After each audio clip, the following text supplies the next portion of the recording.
Bismillahirrahmanirrahim. Assalamualaikum warahmatullahi wabarakatuh. Perkenalkan, kami dari kelompok 2 akan mempresentasikan hasil proyek praktikum dasar-dasar pemisahan analitik, yaitu mengenai percobaan ekstraksi padat cair. Nah, adapun anggota kelompok 2 yaitu Triuna dengan stambuk A25120011, Rivaldi Anggriawan dengan stambuk A25120056, dan Novelisa Rahmadani Parman dengan stambuk A25120028.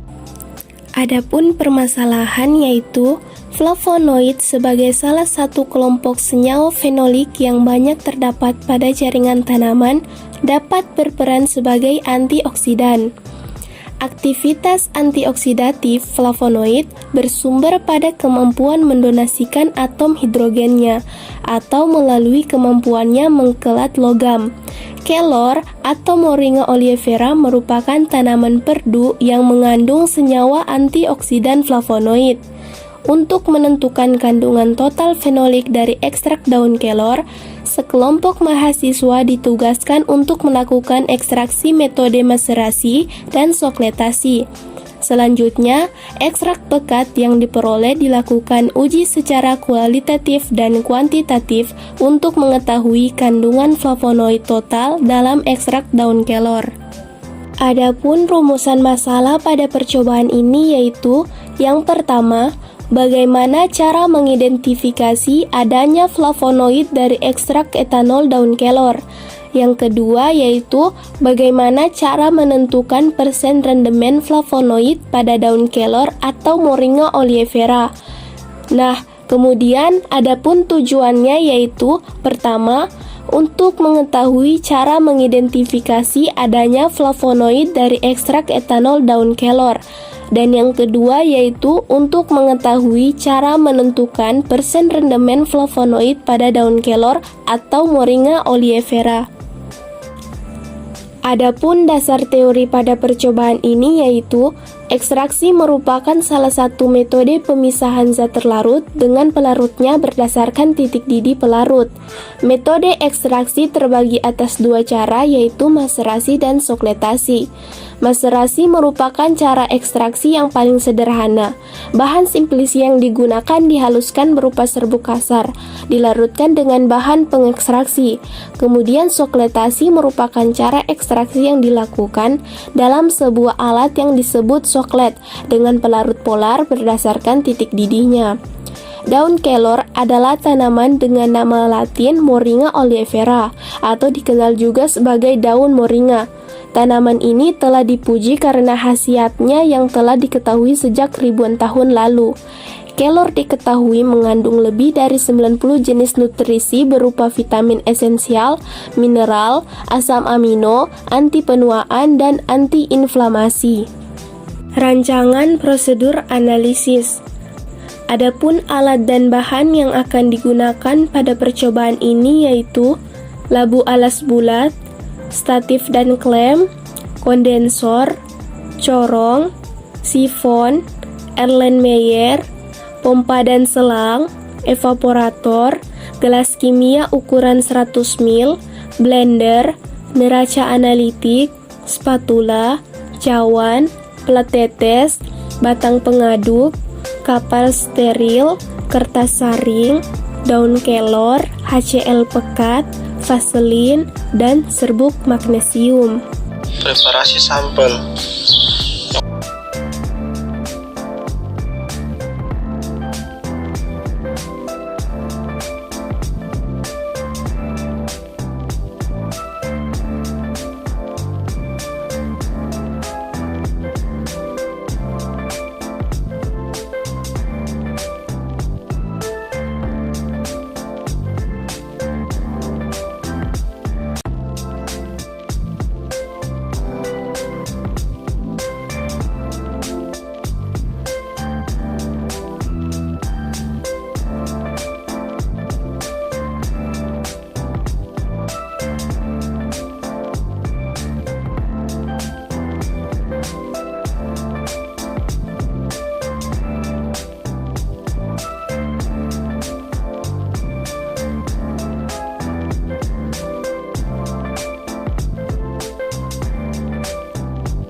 pengamatan yang diperoleh itu pada metode sokletasi, warna dan bentuk awal sampel yaitu hijau muda, kering, dan bubuk. Kemudian berat awal sampel yaitu 10 gram. Warna awal dari larutan sampel yaitu hijau daun. Berat sampel setelah sokletasi yaitu 2,40 gram. Warna dan bentuknya setelah disokletasi yaitu hijau tua, basah, dan ada ampasnya. Hasil evaporasi ditambahkan serbuk magnesium dan 10 tetes asam klorida pekat, yaitu adanya warna hitam kemerahan, kuning atau jingga, dan warnanya lebih cerah. Kemudian hasil pengamatan yang diperoleh pada metode maserasi yaitu warna awal sampel hijau muda, kering, dan bubuk. Berat awal sampel yaitu 10 gram. Warna larutan awal sampel yaitu hijau daun. Berat sampel setelah melalui proses maserasi yaitu 2,19 gram. Warna sampel setelah maserasi yaitu hijau tua, basah, dan ada ampasnya. Hasil evaporasi ditambahkan serbuk magnesium, tambahkan 10 tetes asam klorida pekat. Hasil yang didapatkan yaitu adanya warna hitam kemerahan, kuning atau jingga, dan warnanya lebih pekat.